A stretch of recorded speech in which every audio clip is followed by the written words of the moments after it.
Pemirsa, mantan Wakil Presiden Republik Indonesia Yusuf Kala tiba di kediaman pribadinya di Jalan Haji Bau pada pukul 9 pagi. JK pulang kampung bersama sang istri Mufidah Kala pasca berakhirnya masa jabatannya sebagai Wakil Presiden mendampingi Presiden Republik Indonesia Joko Widodo.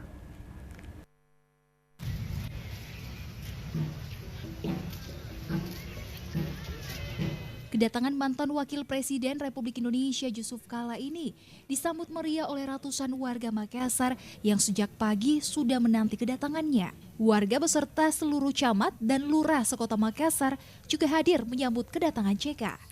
Turut hadir dalam penyambutan kedatangan JK tersebut diantaranya PJ Wali Kota Makassar Iqbal Swaib, Vander Bosowa Aksa Mahmud, serta mantan Wali Kota Makassar Ilham Arif Sirajuddin.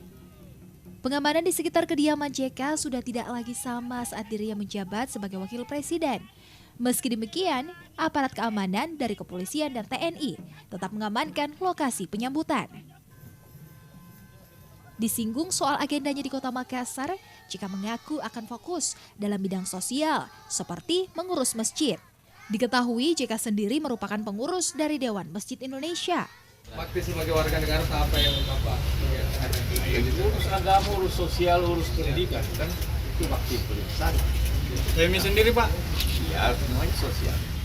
Yusuf Kala mengakhiri masa jabatannya bersama Presiden Republik Indonesia Joko Widodo di periode pertama tahun 2014 hingga 2019 pada tanggal 20 Oktober lalu. Sebelum mendampingi Joko Widodo sebagai Wapres sejak 2014, JK pernah menjabat sebagai Wapres pada tahun 2004 hingga 2009, mendampingi Susilo Bambang Yudhoyono. Muhammad Ikrar, Slebes TV.